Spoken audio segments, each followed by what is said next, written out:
Pittsburgh Steelers fans, it is time for a very brand new podcast for each and every one of you. It is Beck in Black. I'm your host, Mike Beck, and I'm joined with my Eggs Benedict to my Canadian bacon, Jeffrey Benedict. How are you doing tonight, sir? Doing great, man. Awesome. That is good to know. This is our first show together. It'll be fun hanging out. This is something we'll be doing the rest of the off season, heading towards the season. So looking forward to breaking down some stuff with you. Obviously, your film breakdowns and stuff has been doing pretty well with the site. It's a pleasure to have you on. So excited to get going. All right, thank you. Alrighty. So I guess the first thing off the top here. The other day, there's a quick little mention from Eric Ebron staying at Ben's house. And that kind of got some comments going about one Antonio Brown, Mr. Third and Fifth, as we like to call him, how he must be mad seeing that Eric Ebron is hanging out at Ben's house over this past offseason. And obviously Eric and Ben Roethlisberger met each other at an NFL church retreat. So they had some sort of chemistry going in and all that. I guess my question to you here is you might let someone like Eric Ebron in your house, especially with that background.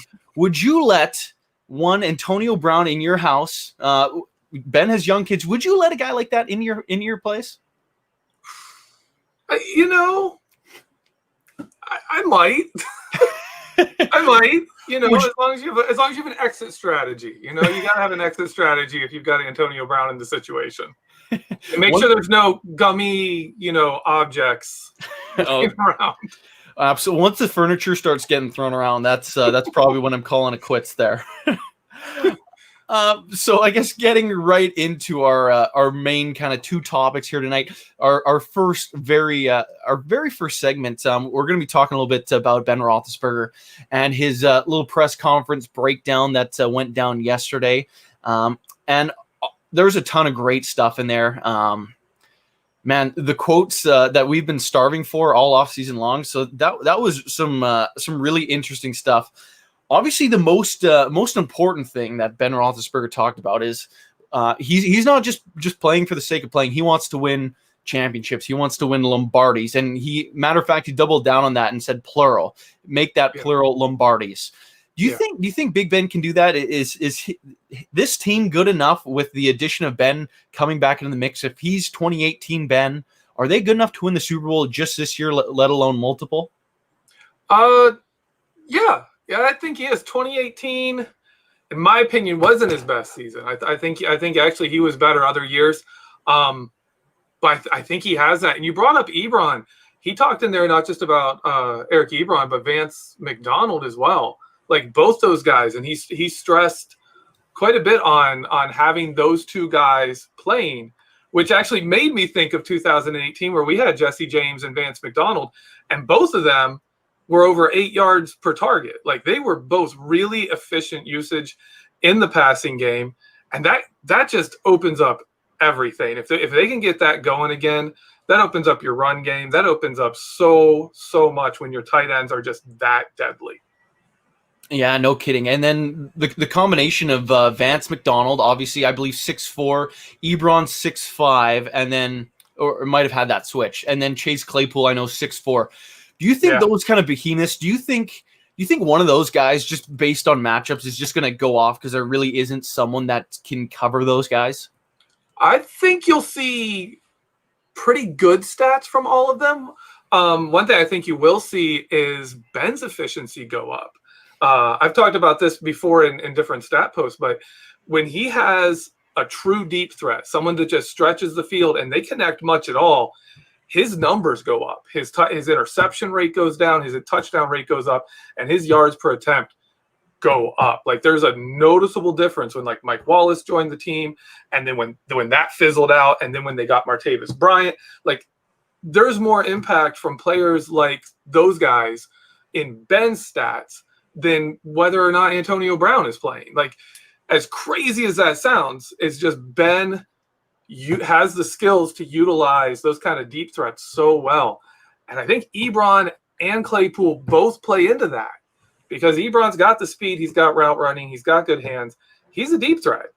He's a legit deep threat. And when you have two of those guys stretching the field, there's a lot of room to work for guys like Deontay Johnson, Juju Smith-Schuster, who like to work underneath and go for yards after the catch. Right. So you mentioned that deep threat. There are some burners on this team. Is there one name? Is it James Washington? Is it Deontay? Juju's more that slot guy. Is it Chase Claypool? Or is it even like Deion Kane? Who do you think is going to be that burner, that guy they turn to stretch the field?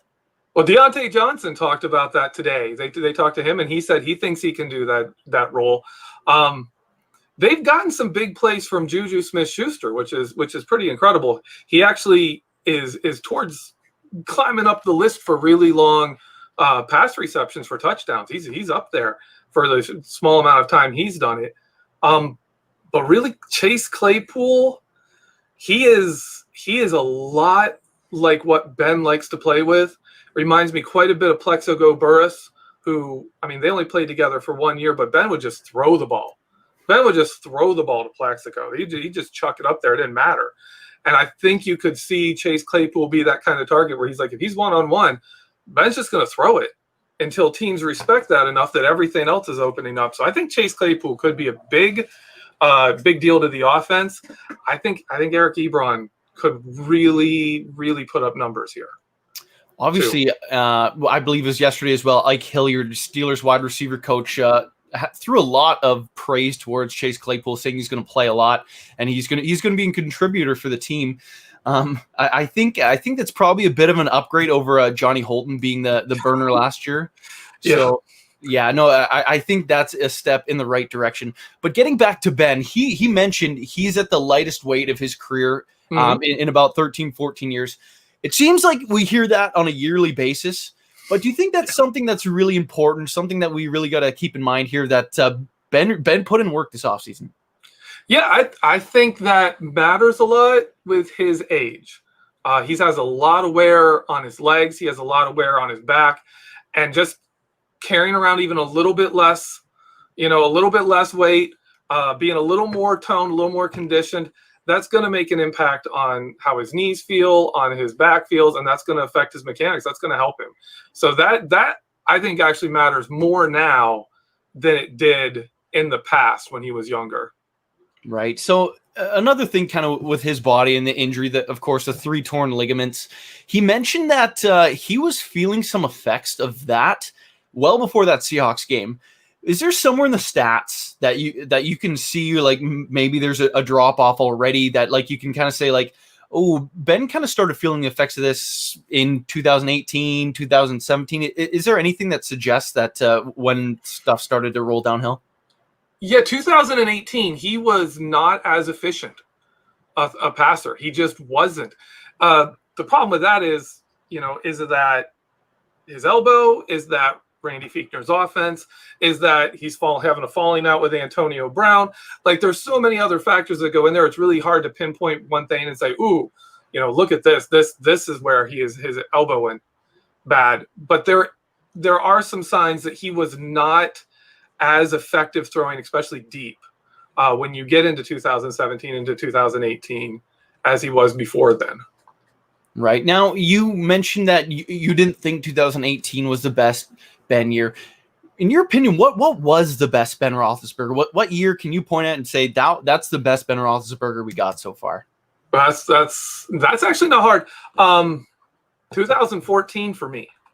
2014, his time to throw was low. His yards per attempt were really high. His touchdown to interception ratio was great. 2014, 2015, where he is starting to really get into the Todd Haley offense. The offensive line is coming together. You've got Martavis Bryant running deep. You've got Antonio Brown in his prime. That was a phenomenal Ben Roethlisberger. He really drove the entire team. And it showed up. I mean, we won games in spite of the fact that we didn't have a secondary. We didn't have a defense that was anywhere any good. And yet we were winning. We won games we shouldn't have just because Ben was dominating. Yeah, you know what? I got to agree with that. That's there's a pretty incredible stretch there from 14 to 17. That's probably been the best Ben I think we've seen of his career. Do you think it's possible he can get back to that level, or should we just kind of expect like average Ben Roethlisberger moving forward here? Well, look even at like Peyton Manning when he went to Denver, and the situation was a little different, but he took off. Like his first couple of years in Denver were the best, some of the best of his career. And I think we could see that with Ben. I think we really could see that. The situation we're in, I mean, the Steelers have one of the cheapest wide receiver rooms in the league because everyone's on a rookie contract, but they're also pretty good. Like we have a lot of depth at wide receiver. We got 2 tight ends. There's a ton of running backs in there, and most of them can catch the ball. I think we could really see Ben Roethlisberger take off and statistically have some incredible seasons before it goes downhill eventually. Yeah, you know what? That drop off hit Peyton Manning like a ton of bricks. That kind of it almost happened overnight. So yeah, I feel like he's not kind of the gym rat that the one Tom Brady is. So I feel like it won't be a gradual decline. I feel like when Ben's done, we'll know. But talking more about the kind of talent around him, like we mentioned that 2014, 15, 16, 17, Le'Veon Bell, Antonio Brown, Martavis Bryant, Juju Smith-Schuster when he's broken in the league. That loaded offensive line was way younger than it was now. And even D'Angelo Williams when he had to come in. Is this team, this offense, obviously a whole bunch of talent kind of was sucked away the last 2 years. It's built back a little bit. Do you think that it's good enough? Should they have added more, or is this offense good enough for Ben to do his thing and just kind of like let the defense keep the scores low? I think that depends on what we see from the young wide receivers, what we see from Juju, what we see from Deontay Johnson. I mean, Juju is going to put up stats. Juju Smith-Schuster is going to put up numbers. But what we see from Deontay Johnson, how much he can grow in going into his second year, how much James Washington can actually transfer what he was able to do with Mason Rudolph and Devlin Hodges and actually do some of that with Ben Roethlisberger, because he hasn't yet. Chase Claypool, like we have so much young depth. I look for teams that had a lot of success. If we go back to a team we don't like to talk about, in the 2010 Green Bay Packers, who won that Super Bowl because their 4th wide receiver was Jordy Nelson. Like he was their number 4 wide receiver. And we could get into a situation where that depth is what's really valuable on this team, is the fact that we can go 2 tight ends and have 2 pass receivers out there. We can go 4 wide receivers and have 4 really good, dangerous wide receivers out there.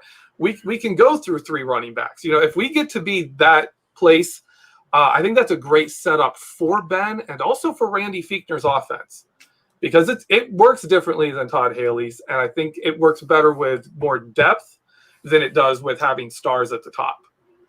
Right. Now, when you look at this offense, obviously there's a ton of young depth at that receiver position, but there's a little bit of a drop off. Who, like, if there's some injury issues, there might be a problem here at wide receiver.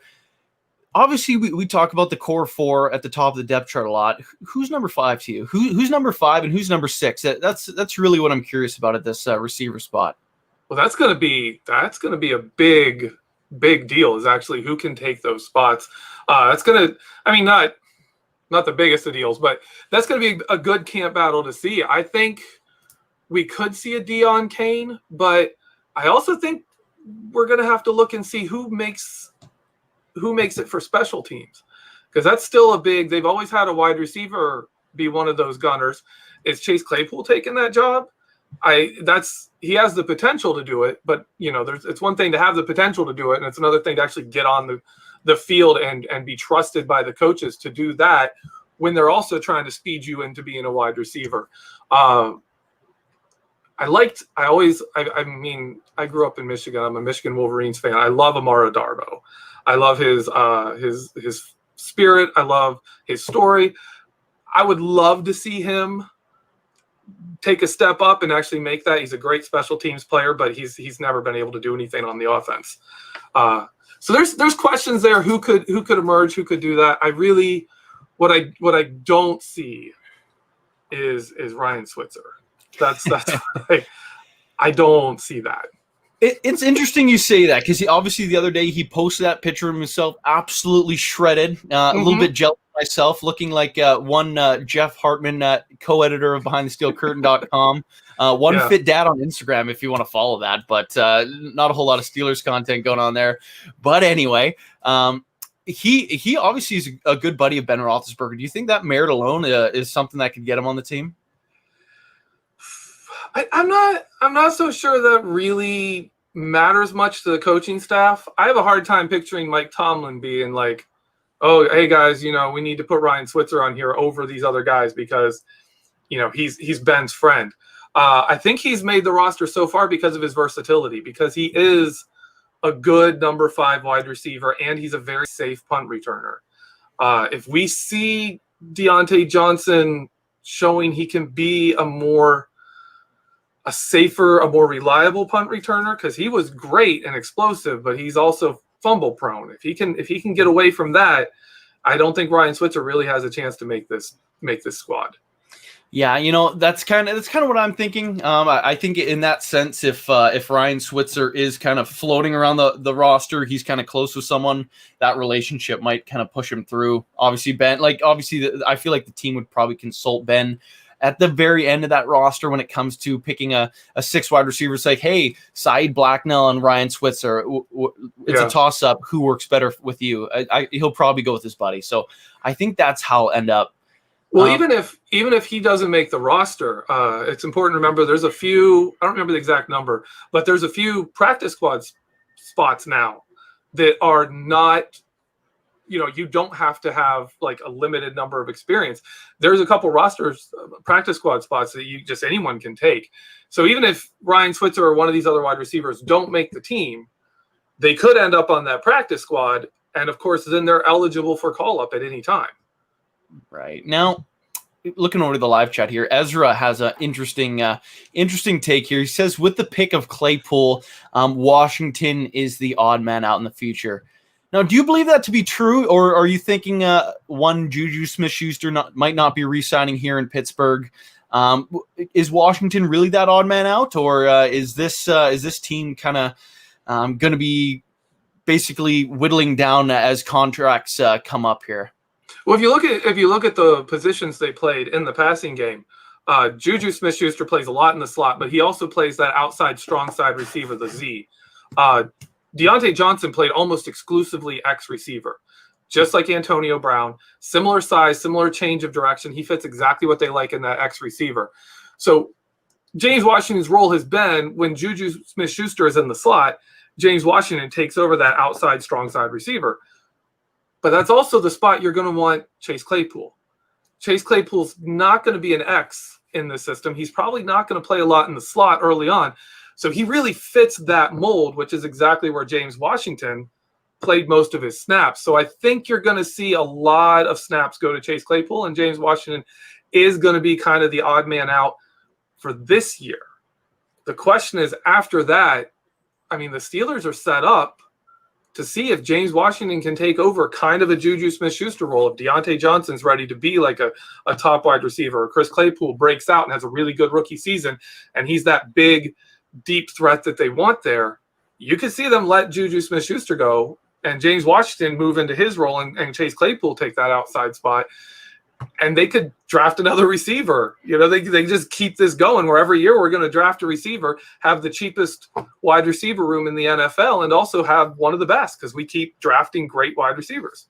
No, I tell you what, on that side of that, a couple things pop into my mind almost instantly.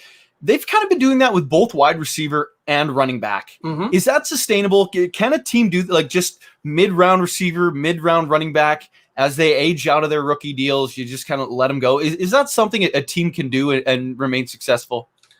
I think they can get away with it right now. They've got Ben locked up. They're not replacing offensive linemen very much. Like, as long as you're able to do that, you can get away with this. But that's 2 draft picks a year. If you're taking a running back and a wide receiver, you can't just keep doing that. You have to address other positions. But right now, with the roster they don't have a lot of needs. So go for it. You don't need to replace your offensive line yet. So go in, grab a bunch of these guys. They'll probably end up paying one of the wide receivers. I don't see why you'd ever pay a running back much. Like, that's not really part of the NFL anymore. Right. But yeah, I think they'll eventually pay one of the wide receivers, and you'll kind of see them take a couple years off to replace other positions, but it's a really good system. It works. You got two positions where guys contribute early. Keep drafting them. Keep them cheap. Oh, exactly. And it's worked so far. I believe it's 4 years in a row now drafting a running back and wide receiver. I couldn't tell you the number, but it feels like every year for as long as I've been alive. So maybe we'll have to go back and research that. But that's definitely what it feels like. That's kind of been Pittsburgh's philosophy for a number of years here. Obviously, when Ben moves on, maybe you want a little bit more stability for rookie. But that's an interesting question I have for you on Ben Roethlisberger here. Obviously, him saying he wants to win Lombardis, he wants to keep playing. He's not done yet. 2021 is the last year of his deal. Now, what's interesting with that is there's a gigantic cap hit. 41.3 something, I believe, roughly is his hit, which is if the cap number is $175 million, which has kind of been floated around a little bit, I believe that is close to a quarter of the total cap. So just a gigantic number. Do you think Ben is getting extended? Like, obviously he's happy, he's healthy, and he's talking about playing longer, which is a bit of a 180 from a couple years ago. But getting back on the real topic, is that contract believable? Is it going to happen? I think it almost has to, especially if he is genuine about wanting to win having a shot to win multiple trophies here. They're going to have to re-sign some people. I mean, you're talking, you've got Dupree, you've got Hayward coming up, you've got TJ Watt after that. Like, you've got people coming up that you either need to re-sign, or your defense isn't going to be the same defense. And if the cap is dropping, they're not going to be able to re-sign Cam Hayward and pay Ben $41 million. They're not going to be able to do that. So I think you'll see Ben get a new contract. I think you might see him give a little bit of a discount. He's never really been that guy that's going to be like pull a Tom Brady and be like, I'll pay for, like half of what I'm actually worth. I don't think we'll see that from Ben, but I think we could see a more reasonable deal for him to extend him, keep it going, and free up some money to sign a Cam Hayward. You know what? With that being said, I think Ben Roethlisberger's made a ton of money over his career. I think like $20 million, honestly, that's a ton of cash. I think anyone would take that in a heartbeat. And you know what? If he really wants to win Super Bowls, I feel like that's a reasonable number. If he really wanted to win a Super Bowl, I'm sure he could take the vet minimum, but I don't think that's going to happen. But no, I don't think that'll happen. Yeah, but yeah, no, like, I think Ben is not done. I feel like there's one more contract in here somewhere, and I wouldn't be surprised if that does actually go down. I think one of the things we might end up seeing a lot here. Obviously, there's a ton of quality players that are coming up off the books. I think you'll see guys get cut, kind of the Troy Polamalu treatment. Some guys that might be a little bit of surprise to free up some cash. Do you think like a Marquise Pouncey, or maybe in 2 years a David DeCastro? Do you think guys like that and they're kind of their big hit, even a Joe Hayden? Do you think when either contract expire or when it's time to pay other guys, do you think guys like that could take the bullet of that cap hit? There's going to be some. I mean, there's got to be a couple that are going to get cut that we're going to be like, whoa, we got to replace that guy now. I don't think he's going to be Pouncey. Ben has stated, I'm going to play as long as Pouncey is my center. I don't think the Steelers would cut Pouncey. But I could see it could be Hayden. That's largely going to be determined by how the backups do. I mean, if Banner or Okorafor really work out at tackle and Matt Filer is playing guard, and then you see like Kevin Dotson from this year, if he shows up and he's all of a sudden doing good, we could see DeCastro gone. That's a potential thing. Or if Matt Filer is going to get a bigger deal than DeCastro, we could see him gone. And we could see you're going to see shakeup. I think the Steelers usually do that by who can we replace with someone on the roster who's cheaper and who is like Bud Dupree getting franchise tag because there's no one behind him. They had to tag him. There's just no one there. Right. I think kind of this draft class kind of I feel kind of unveiled the cards of what the Steelers' kind of future plans are. Obviously, Chase Claypool, that could lead to Juju moving off the roster, Alex Highsmith replacing Bud Dupree. There are some guys that are extremely important in this team that I think could get re-signed, like a Cam Hayward. I did have a moment in the middle of the night when I woke up and I was like, what if Cam Hayward, because this is what I think of in the middle of the night apparently and can't sleep. What happens if Cam Hayward, they can't get it together? JJ Watt, I know this sounds ridiculous, but obviously a little bit older. Him and his brothers are pretty insane. Do you think that could happen? I believe that would be 2022 offseason. Could there be a reunion of brothers of sorts? Completely off topic, but it's been bugging me. So I pose the question to you. If everyone wanted, if JJ Watt's value on the market is deflated, like if people are really like, meh, do we really want to sign JJ Watt so that he's not getting a big deal? He's not looking at, I can make another big deal and like now my 6th grandchild will be set for life, whatever. But if it's not that situation, the Steelers could jump in with a lower bid than other teams might be giving for a chance to play with TJ. And that could happen. But for me, thinking that for that to happen, JJ Watt's value would have to drop.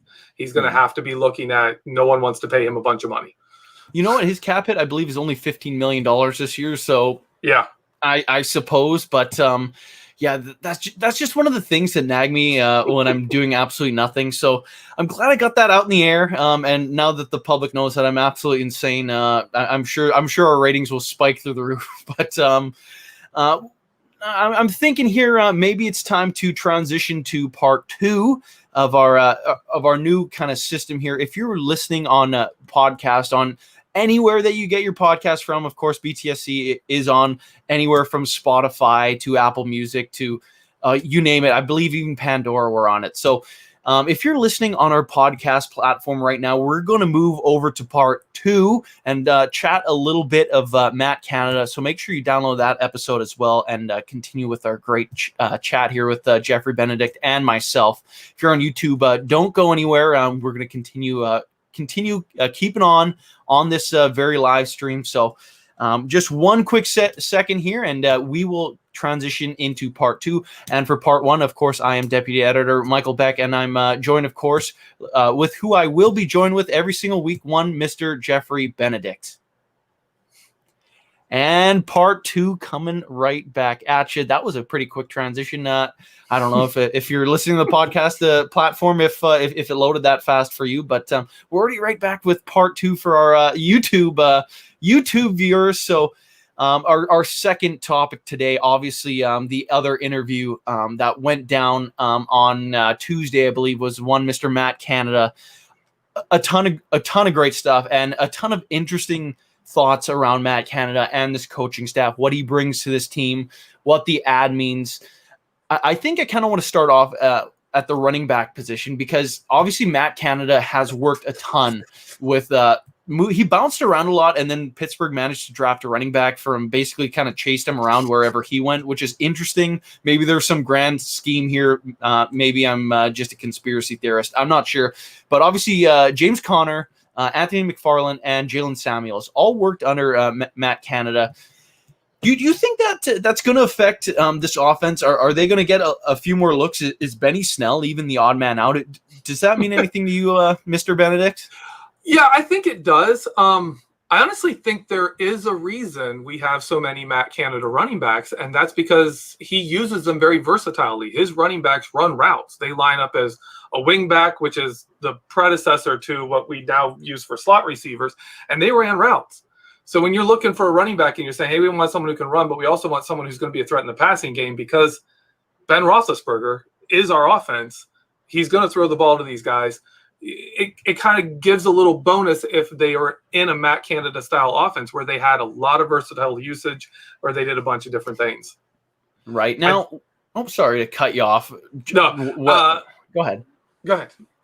No, introduce us because that's right where I was going. All right. So Wes in the live chat there saying Jalen Samuels is not making this roster.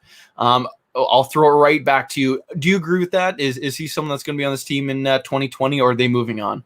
He was the leading receiver among running backs. I believe he had more receiving yards than any tight end last year.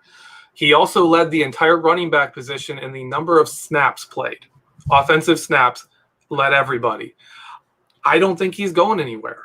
After his injury and he came back, he stopped playing special teams. They kept him off of that. He probably wasn't 100%, but he's a good special teams player. He is really good in the shotgun. He's a good receiver. He is not good at being a runner in traffic, you know, kind of the Benny Snell expertise of being a guy who runs in heavy traffic and just finds a way to get yards. Similar thing with Le'Veon Bell. Jalen Samuels isn't that guy. He's an open field guy. So last year, the box is clogged. Everyone's focusing on the run. He didn't have space to work. Ben is back. He's going to have more space. If Chase Claypool is out there and Eric Ebron are out there stretching the field, he's going to have space to work. You're going to see him used more. And with Matt Canada, Jalen Samuels, the reason he was drafted on draft day, he was listed as a tight end. Everyone was like, why is this guy a tight end? He's clearly a running back. The reason they listed him as a tight end is because when he played in college for Matt Canada and the guys who followed him, he was a wing back, which lines up and looks like a tight end. But that's his position. It's a running back position in Matt Canada's system. And we've seen Jalen Samuels be a good receiver, and we've seen him be a good runner in space. And if they're bringing back any of Matt Canada's wing back kind of options and kind of looks, he is the best guy for that job. That's his best position. He's not a true running back. He's a wing back. Now, two questions here for you. One for me first. Is the Wildcat dead, or is that coming back, the old interception from Jalen Samuels play? And then the second question comes from Brad Jewett, who he screams it, I guess, here. It's all in caps lock. He says, tell me you're going to keep 4 running backs in the room. Obviously, the Steelers traditionally keep 3. Do you think they keep 4, and do you think the Wildcat is dead? They were keeping 4 for quite a bit last year.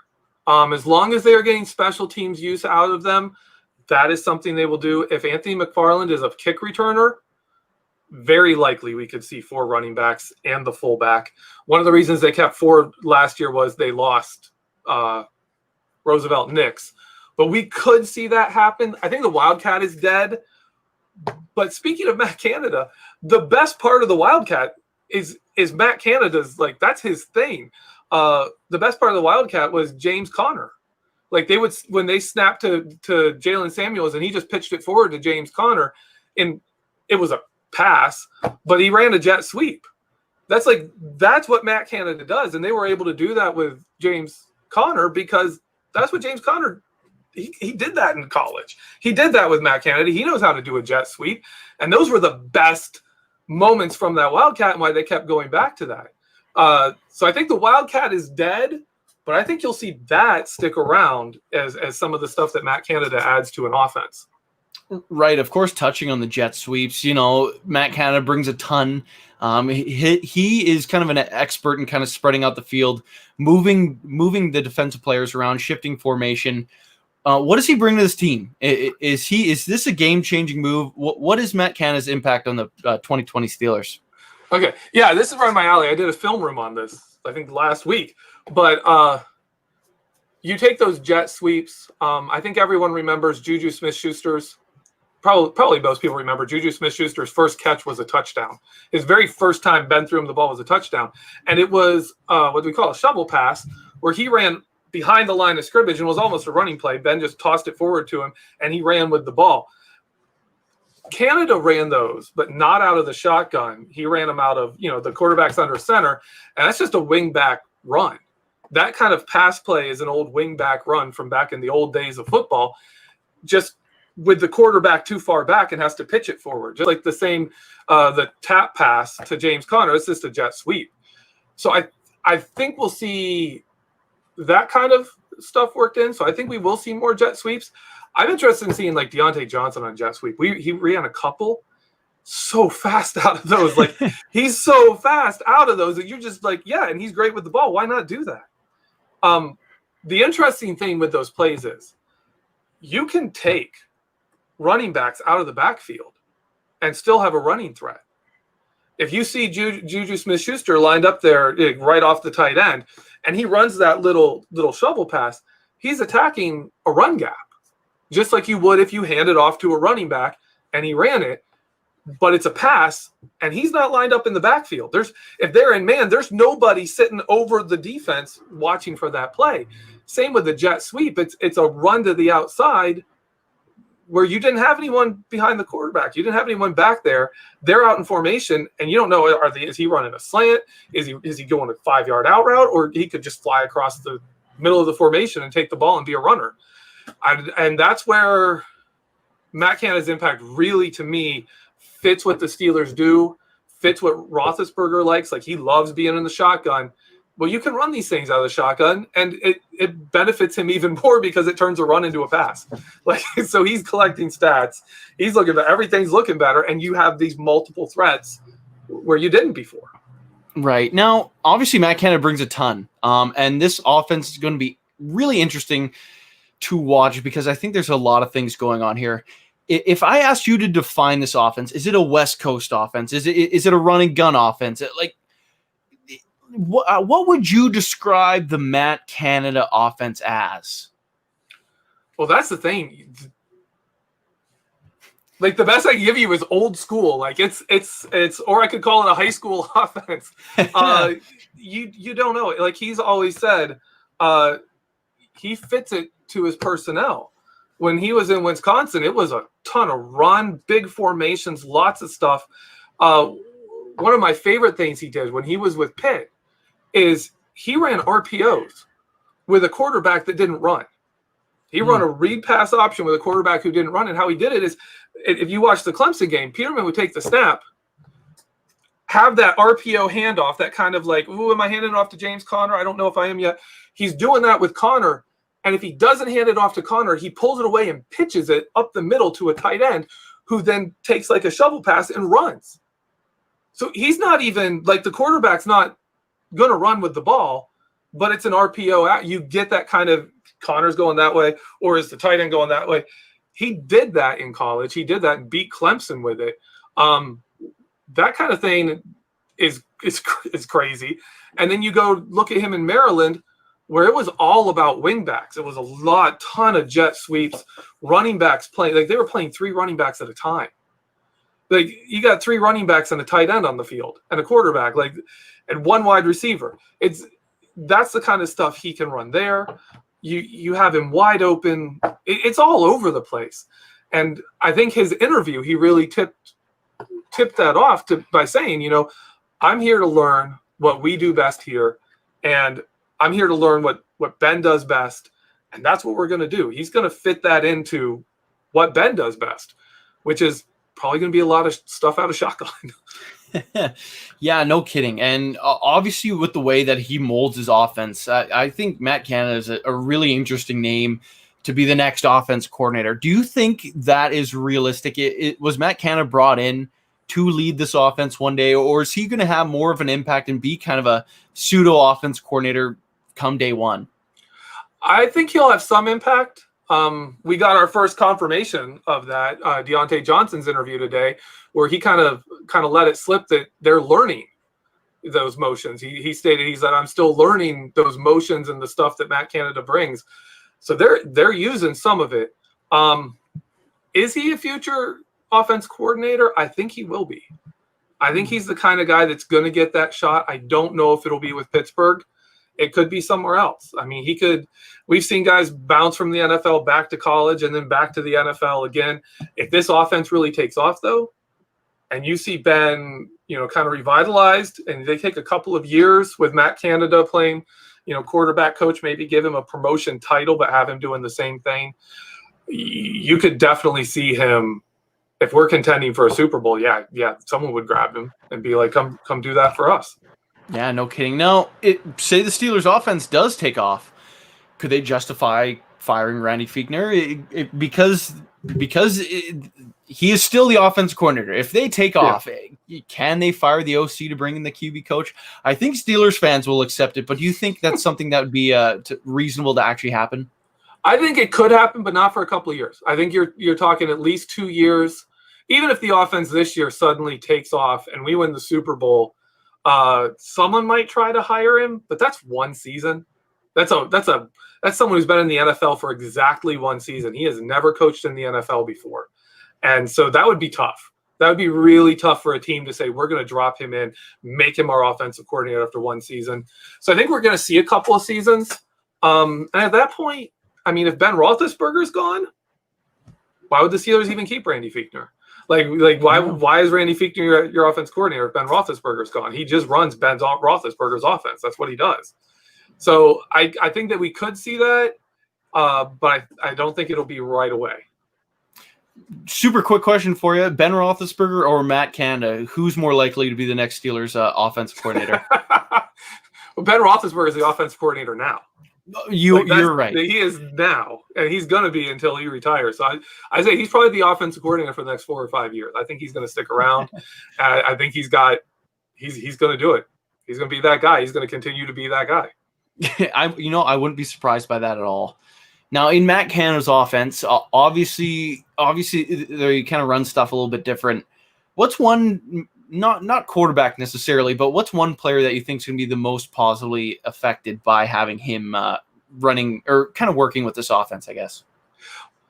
If they want to use the wingback position, that's a big if.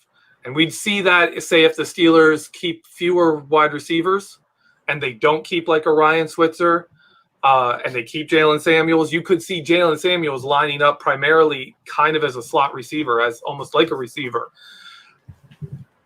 If that happens, it would be Jalen Samuels. Other than that, I would say Deontay Johnson stands a chance. One who could, people won't like this after I just said it, I don't think he makes the roster, Ryan Switzer. Ryan Switzer could do it. If you remember, Ryan Switzer has played like the sidecar and shotgun. He has played all over the place. He's played on the inside and outside of trips formations. I could see him running those little shovel passes because that would still keep Juju Smith-Schuster and Deontay Johnson on the outside, drawing attention. And then all of a sudden, little Ryan Switzer's in there, and boom, he's in the middle, gaining, I don't know what, zero yards, 1 yard. He could see that kind of usage. He fits it. He's versatile. We could see that. I really hope the Steelers do better than that, but I can see it happening. Because he can do it, and that's the big question: is as Matt Canada does this, as they apply some of his stuff to the offense, it's going to be who can learn the role, who can learn to play that wing pack position where you're going to have to do 3 or 4 different things, and you're going to have to sell those different things. You're going to have a lot of versatility required of you. We know Jalen Samuels can do it. We can look at a guy like Deontay Johnson who has taken those kind of jet sweeps and say he could do it. James Conner has shown he can do that kind of stuff. But do you want James Conner lining up out there? That's more of a gimmick than a regular thing. I could see a lot of different people benefiting, but I think if it works, the number one benefit is to Ben Roethlisberger. That's number one. Yeah, because if we're running these shovel passes and these jet sweeps, defenses have to be looking short. They have to be thinking laterally. We can spread out, and they still have to think about the middle of the field. You're just creating gaps. You're pulling and stressing the defense. You're creating little gaps, and Ben doesn't need much. Ben doesn't need much to hit targets in open space. You don't have to give him much. Right, and Matt Canada even talked about his accuracy during his interview. Backtracking a little bit, you're saying Ryan Switzer talking about his versatility. Brad Jewett, not feeling it. He's saying, no, he is not versatile, and he wants you to tell him how. Can you give him that breakdown of how Ryan Switzer is versatile? I wouldn't say it's a good versatility. I don't think he's a very good player, but the Steelers have used him in a lot of different ways inside of that slot role. Inside that slot receiver role, they have used him various ways. He runs a lot of screens. He also runs little drives across the middle. And he runs a lot of things where they're like catch the ball and run. Now, that wasn't working at all in 2019, but he wasn't bad at that in 2018. He wasn't bad at that the year before when Ben was healthy all season, when he was there all season. And he was used in places where he was a running back at times. He lined up as an H-back. He lined up in different roles, and they just kind of gave him the ball and just kind of see what he can do with it. And he did all right. He's not the guy you want, but he may be the guy we're stuck with. That's all I'm saying. I would not be happy if that situation occurred. I would much honestly, I would straight up rather see Jalen Samuels be the slot receiver than have Ryan Switzer be that. I think he could actually do better. But if things fall that way, we could see Ryan Switzer in that role. Interesting. I like your take on that. I think personally, I think guys that will kind of explode the most under Matt Canada, I think, are guys that play fast, not necessarily have fast 40s, but they do. I think Deontay Johnson and even rookie Anthony McFarland. I think that's going to be really, really interesting to watch, just because of how much speed they have and how much motion he brings to the team. What does motion do to a defense, and why is it important that the Steelers start doing it more? Well, we've seen that used against us. If you go back to not the 2019 defense as much, but the 2018 defense, we saw a lot of times where they were able to take running backs and put them outside of the wide receivers, and take wide receivers and move them inside. And all of a sudden, a defense that you had set up, and you're like, all right, we're running a zone, or running man, and Joe Hayden's on the outside receiver, and all of a sudden that outside receiver is a fullback, and you got Joe Hayden in man against the fullback.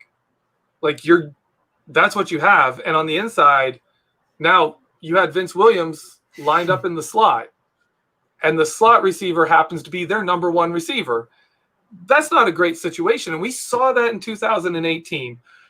It happened. Keenan Allen? It was absolutely terrible, but they were able to get that because of how they used motion, how they used unorthodox setups. Matt Canada takes it even further. Mm. Matt Canada will take it where we saw with Pitt, and especially with Maryland. He's moving time in motion, and all of a sudden the defense has to sit there, and as those guys are moving, figure out, okay, I was on that guy. Now the way that we're lined up, I'm on the third guy in. I've got to recount and as soon as they snap. If you're playing a veteran team that has it all together, that can really follow the communication, they're going to handle it, and you're just running a different play. But if you've got a rookie in there, if you've got someone who doesn't know what they're doing, if you've got someone who's just not strong at that, I've got a film room I just came out with about miscommunication on the 2019 defense, where I showed where, they put a guy in motion. Mark Barron went to switch roles. Terrell Edmonds came down to say, no, I've got the tight end. You switch back to the running back. And Mark Barron moved back, but he didn't cover the running back. He just was like, I'm in the middle of the field. I don't know what I'm doing here. Like, he just a momentary lapse, and the running back goes out in the field. He's got a whole second head start before Mark Barron realized, oh yeah, that's my guy. Mm. That kind of a lapse can create a 20-yard play, and it did against the Steelers, and it set up for a field goal that could have cost us. Fortunately, we still won that game. But those kind of mess ups can make a play, and if it's a third down play, all of a sudden you got fresh sets of downs. That can be a drive changer, and that can change a game. That can swap an L for a W any moment in a game. And we've seen Matt Canada do that to college defenses. We could see him pull it off in the NFL. Right. And you know what? I think that's one of the sneaky things about this hire. It makes me really excited. I think this injection of talent, or of creativity rather, is going to be really interesting to see, especially because he does something else a whole heck of a lot, and that's play action. Mm-hmm. Now, what does that bring to an offense? What does that kind of do to a defense for those of us that might not know?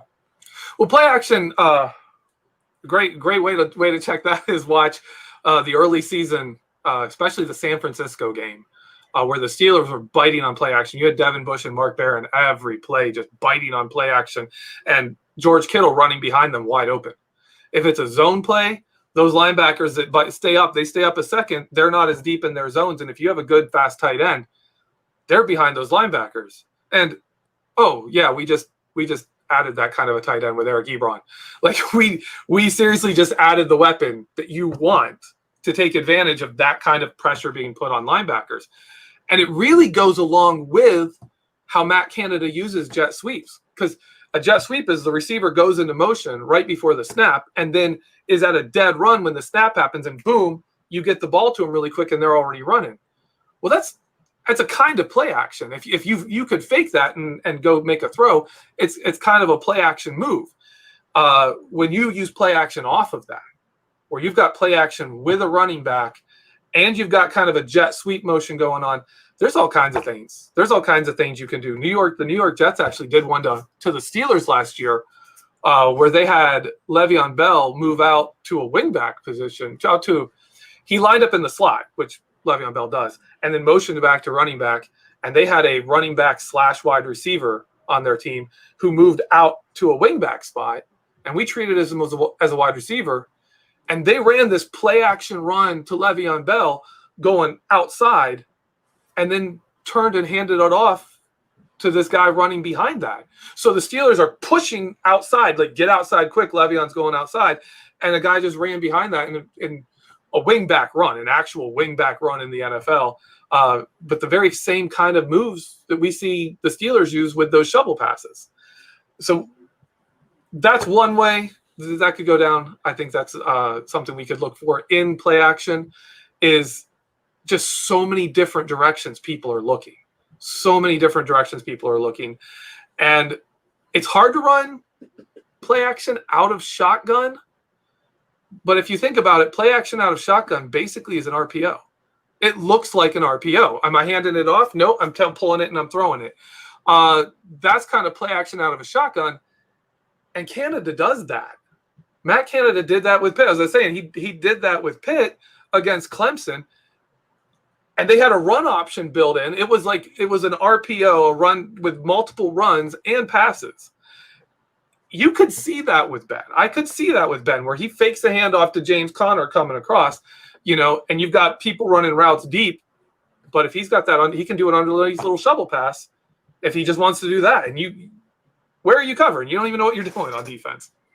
Oh, exactly. And one name we've talked about a lot here, but haven't talked about directly, Eric Ebron. There's a lot of love for him going around. He is loving it in Pittsburgh. He is on Instagram, on Twitter. He's talking about how much he loves Ben, how much he loves the city. And he's playing an offense that's almost tailor-made for him. Are we about to see a receiver that's good, or tight end make that? Sorry. Are we about to see a tight end that's going to break Heath Miller's 8 touchdown in a season record for a tight end? Are we going to see a tight end break the 1,000-yard marker? Is he going to Are we really just going to be about to watch the awakening of Eric Ebron? Is he all that? Is this guy changing our offense? I would dial that back a bit. I expect good things from him. Our offense is set up to use a lot of the tight end as kind of a push on the defense. Like, we use a lot of 10 and 15-yard in and out routes with our tight end, just because that pushes the linebackers back. That really pushes them back. That opens up the underneath routes for guys like Juju, guys like Deontay Johnson. And those guys make a lot of yards off plays based on the tight end drawing attention. Now, if you see the running backs drawing more guys up and you see more play action, we could see Eric Ebron. Eric Ebron would be amazing in that kind of thing. But if we just plugged Eric Ebron into what we ran last season, I would not expect it. I would expect him to have a really good season with Ben, kind of what we saw with Vance McDonald and Jesse James in 2018, where you're effective. I like 800 yards. I'm around like the 800 yards, 5 to 6 touchdown thing with him. But it could go bigger. If teams are like, okay, Eric Ebron's the guy we're going to cheat off of, we're going to put a linebacker on Eric Ebron and hope he doesn't kill us. Well, guess what? He's going to kill you. That's what's going to happen. If the wide receivers are taken off, if Chase Claypool catches a few 40, 60-yard bombs, and you've got Deontay Johnson looking like a number one receiver, and Juju Smith-Schuster is putting up stats like he did before last season, you could see Eric Ebron being that guy. Defenses are like, okay, we just have to single cover Eric Ebron and hope he doesn't single-handedly beat us. Right. Sorry. Cutting each other off. It's our first show. We're gonna get it figured out.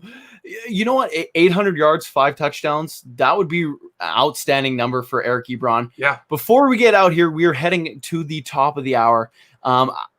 My last question here. There is a lot of mouths to feed in this offense.